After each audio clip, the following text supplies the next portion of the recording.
नमस्कार, मैं हूं मनोरंजन शर्मा। आप देख रहे हैं ट्यूबलाइट न्यूज़ 24 आवर। अभी हम नौबतपुर प्रखंड के कार्यालय में हैं, जहां पे बड़ी संख्या में यहां पर आंगनवाड़ी सेविका, सहायिका, जिला सचिव, जिला प्रखंड अध्यक्ष मतलब काफ़ी अपनी सहयोगियों के साथ यहां पे धरना दे रहे, सांकेतिक धरना का प्रदर्शन कर रही है, जो कि मैं कैमरे के द्वारा दिखाना चाहूँगा कि कितनी बड़ी संख्या में यहाँ लोग इकट्ठे हैं और सब लोग काफ़ी मतलब कुछ बातें अपने कहना चाहते हैं जो बिहार सरकार के विरुद्ध कहीं ना कहीं इनकी नाराज़गी देखा जा रहा है। तो आइए, क्या है इनकी समस्या, किन बातों को लेकर इनका सांकेतिक धरना चल रहा है, इसके लिए हम चलते हैं यहाँ के कुछ सहायिका सेविकाओं के पास, उनसे जानेंगे कि आखिर क्या कुछ परेशानी है जो इनको इस तरह से प्रखंड पे आकर के अपना सांकेतिक धरना के रूप में आना पड़ा, सरकार के विरुद्ध आवाज़ उठाना पड़ा। तो हम चलते हैं, सीधे हमारे बीच में है जी। मैडम, आपका नाम? मेरा नाम मंजू कुमारी, पटना जिला सचिव, आंगनवाड़ी सेविका संघ की ओर से। मैं आज धरना पर, हमको आंदोलन पर इस ऐसे उतरना पड़ा कि ये बिहार सरकार हम लोग से जो बड़े नेता नेतृत्वकारी हैं उनसे वार्तालाप हुई 11 अगस्त को, और वो समझौता किए 6 मांग पर और बोलते रहे कि 28 तारीख तक अगस्त तक मैं आपका समझौता कर लूँगा। हम लोग आशा में रहे, वे समझौता नहीं करके मुकर गए बात से। आखिर अंत में 31 अगस्त से हमको आना पड़ा आंदोलन पर।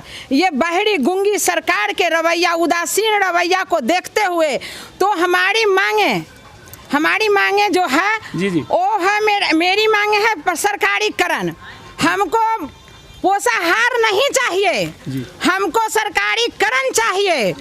हमको पोषाहार नहीं चाहिए, सरकारीकरण चाहिए। सामान्य काम का समान मजदूरी होनी चाहिए। जब तक सरकार हमारी मांगों को नहीं मानती है तब तक हमारी ये आंदोलन का कार्यक्रम चलते रहेगी। गुंगी बहरी सरकार जो आगे अपना ये बात का इनको ठिकाना नहीं है, मुकर जाती है। कहते हैं पूर्व में हम लोग का 2018 में समझौता हुआ मौखिक 42 दिन का हड़ताल को ये बोले कि आप लोग का कार्य समायोजन में करके सभी मानदेय का पैसा जितना होता है मैं पेड करूंगा। आपके साथ समझौता कौन किए थे?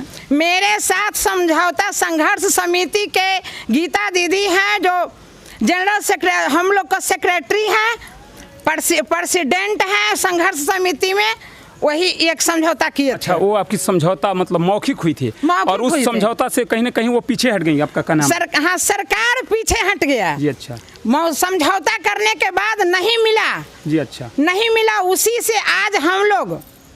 लेकिन आपको समझौता में कहा गया था कि आपको ये चीज़ दिया जाएगा, मतलब आपका कहने का मतलब ये है ना कि कहीं ना कहीं वो आपके साथ समझौता किए लेकिन उस समझौता से पीछे हट गए, यानी कहीं ना कहीं आप लोग को छल किया गया, आप लोग को ठगा गया है। हाँ, हम लोग के साथ में ठगा गया। ये इतना उदासीन रवैया है कि शिक्षक के साथ हम लोग BLO का काम करते हैं। एक शिक्षक का भी भैया आप जानते हैं कि कितना उनका वेतन है। हमारी मानदेय 5600 है, तो कितना ये उनका दोरंगी नीति चल रही है। ये अब हमारी सेविका तंग आ गई है इस सरकार से।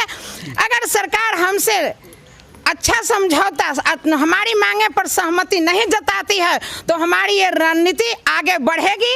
ये 4 तारीख को हमारा कॉन्फ्रेंसिंग होगा और हमारी रणनीति आगे चलेगी।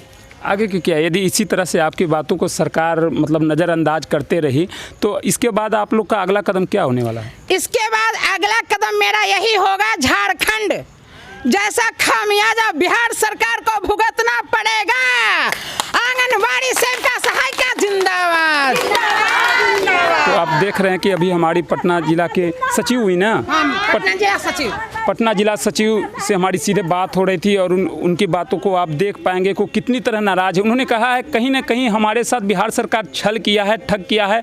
माना कि हमने लिखित नहीं किया था लेकिन हमारे साथ जुबानी समझौता हुआ था और उस जुबानी समझौता से कहीं ना कहीं सरकार पीछे हटी है और उसका प्रतिक्रिया के रूप में आज हमें इस स्तर पर आना पड़ा है कि हम अपने सहयोगियों के साथ, सेविकाओं के साथ प्रखंड पे धरना देने के लिए आए हैं। और भी बड़ी संख्या में हमारे बीच है। आइए, हमारे बीच एक प्रखंड अध्यक्ष हैं माधुरी जी, और इनसे भी हम जानेंगे। जी, आप अपना नाम बतला दीजिए और अपने पद का। मेरा नाम माधुरी कुमारी हुआ जी, और मैं प्रखंड लीडर नौबतपुर परियोजना की और अध्यक्ष हुई। आज ये धरना दिए हैं ये सांकेतिक धरना जिसे अभी बतलाई आपकी सहयोगी, आखिर इस धरना का क्या मकसद है? आखिर धरना किस वजह से नाराज होने के बाद आपको देना पड़ेगा? धरना का मकसद यही है, पहले तो भैया आप लोग सभी मीडिया वाले को मैं नमस्कार करती हूँ और अपनी बहनों लोग को भी नमस्कार करती हूँ जो हमारी मतलब सहयोगी रूप में उभरी हुई है। ये सभी को नमस्कार करते हुए मैं अपनी गुस्सा को या जो कहिए व्यक्त करती हूँ सरकार से ये उदासीन रवैये को, क्योंकि सरकार ने पिछले वर्ष 2018 में 42 दिन 2019 में जी जो 18 में ही हम लोग 42 दिन के हड़ताल पर हम लोग से समझौता किया गया, कहा गया कि जाइए आप लोग को हम राज्य भत्ता के रूप में 50% देते हैं। अच्छा। हम लोग उनके रवैये को नहीं समझ पाए कि नीतीश जी को सबको तो आगे मतलब कि सिंह होता है, इनको पीछे भी है और पेट में भी दांत है। हम लोग ये बात को नहीं समझ पाए थे कि नीतीश जी को पेट में भी दांत है। हम लोग उनके रवैया को समझ के हड़ताल को तोड़ दिए, मतलब झूठी मूठी समझौता किया, लेकिन उस पे माने। झूठी मूठी मतलब कि समझौता को में हम लोग मतलब कि फुसला के तोड़ा गया। जब तोड़ा गया तो हम लोग देखते रहे कि आज हम लोग को मानदेय मिलेगी, आज आश्वासन जो दिए हैं कुछ तो मिलेगी, कुछ तो जब टीचर लोग को मिल गया, सभी सरकारी अफसरों को मिल गया, जो हम लोग आज जन्म से लेकर मृत्यु तक जो हम ही को समझिए कि एक भविष्य का धरोहर उत्पन्न करते हैं, वो बात को नजरअंदाज करती है सरकार।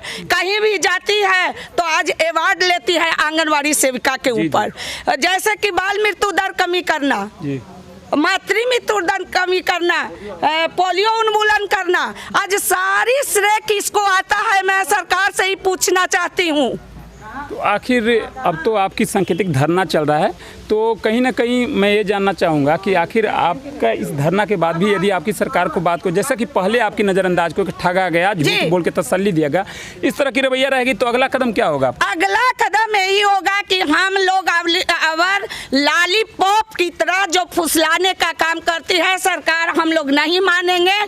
जैसे कि आज पोषाहार को डीबीटी में कर दिया गया, तो हम लोग पहले ही कह चुके हैं डीबीटी का बहुत बहुत स्वागत करते हैं। इसके लिए हम लोग बहुत खुश थे कि डीबीटी हो गया, लेकिन हम लोग को जो मुख्य मांग है मानदेय की बढ़ोतरी, अगर जो वेतन नहीं करती है सरकार तो मानदेय में बढ़ोतरी करे। जो अन्य राज्य में मिलता है वो भी चोट्टा सरकार हम लोग को नहीं दे पाती है। लेकिन आप तो बोल रहे हैं कि मैं कुछ 17 सूत्री मांगों को लेकर तो केवल मानदेय और इसके अलावा और नहीं, और बहुत कुछ मांगे हैं। जैसे पहले है मानदेय में वृद्धि करना, या सरकारीकरण हम लोग को अगर नहीं करती है तो मानदेय के रूप में ही हम लोग को वृद्धि करे। एक दैनिक मजदूरी भी हम लोग को नहीं मिल पाती है। और दूसरा मांग है सुपरवाइजर का उम्र सीमा खत्म करे। जो हर चीज में उम्र सीमा जब खत्म है तो आंगनबाड़ी में क्यों नहीं? ये सरकार से हम लोग पूछना चाहते हैं कि इसमें उम्र सीमा को क्यों बांधा गया? जब सभी विभाग में उम्र सीमा का प्रमोशन के लिए उम्र सीमा को खत्म किया गया, तब तो सुपरवाइजर बाल विकास परियोजना ICDS में उम्र सीमा को, महिला पर्यवेक्षिका की प्रोन्नति में आंगनबाड़ी को उम्र सीमा क्यों? न्यू बहाली, जब आंगनबाड़ी कुछ काम नहीं करती है तो न्यू बहाली क्यों करती है सरकार? जो रोज अपनी पेपर में, रोज अपनी नेट पर दिखाती है कि इतना बहाली किया जा रहा है, इतना बहाली करने जा रहा है, क्यों? बहाली को बंद करें। अभी हमारी प्रखंड अध्यक्ष माधुरी देवी से बात हो रही थी। देखिए इनके सामने बैनर लिए हुए, जिस बैनर पे आप देख सकते हैं, हम कैमरा पर्सन के द्वारा दिखाना चाहेंगे। यहाँ इन्होंने तारीख भी दे रखा है कि 31/8/2020 से मतलब 31/8/2020 तक इनका सांकेतिक हड़ताल मतलब 6 दिवसीय कहीं ना कहीं चलेगा। और मैंने इनके काफ़ी सहयोगियों से, सहायिकाओं से भी बात किया, सबने एक ही स्वर में कहा कि हमारी 17 मांगे हैं, हमने भरपूर मेहनत किया है, समान वेतन और समान कार्य का समान वेतन मिलना चाहिए। इस बीच आइए हम एक आध दो और सहयोगियों से बात करना चाहेंगे कि ये क्या कुछ करना चाहती हैं। जी आपका नाम? हाँ, मैं जिला उपाध्यक्ष रेणु कुमारी जी, क्या कुछ कहना है? हाँ, कहना यही है कि ये दुमुही सरकार ने हमारी सेविका बहनों से कोरोना काल में डोर टू डोर सर्वे करवाया जी, BLO का काम करवाया, यानी भांति भांति के काम करवाना हम लोग से काम लिया जाता है। हम लोग खुशी से काम करते हैं कि काम ही नहीं करेंगे तो कल हम लोग को मानदेय कहाँ से मिलेगा। अब हम लोग हमसे अड़ गए हैं कि हम न्यूनतम मजदूरी भी हम लोग को नहीं मिल पाता है, तो हम लोग अब वेतनमान पर अड़ गए हैं कि अब तुम वो नहीं दोगे तब वेतनमान करो हम लोग को। मेरी मांगे इसलिए है कि हम लोग को जब न तब धरना प्रदर्शन में बुलाती है और बुला के ठग कर हम लोग को फिर वापस कर देती है। इस बार हम लोग उनके बात को सुनने वाले नहीं हैं। ये झूठा आश्वासन देकर हम लोग के फिर वापस कर देती है। हम सब प्लान बना लिए हैं कि इस बार हम लोग करो लड़ो और मरो की नारा हम लोग लेंगे और हम लोग जाकर जैसे झारखंड सरकार को हमारी सारी सेविका बहनों ने कुर्सी से उतार दिया है, उसी तरह इलेक्शन माथे पर है। हम लोग सारे बहन बिहार की सेविका मिलकर उनका कुर्सी पर उतार देंगे। नीतीश कुमार आप देख सकते हैं कि कितने आक्रोश में यहाँ लोगों के द्वारा नीतीश कुमार हाय हाय कई तरह के स्लोगन के द्वारा नारा लगाया रहा, उनका विरोध जताया जा रहा है। बने रहे हैं कैमरा पर्सन रोहित कुमार के साथ Manoranjan Kumar, tubelight news 24 hour Naubatpur.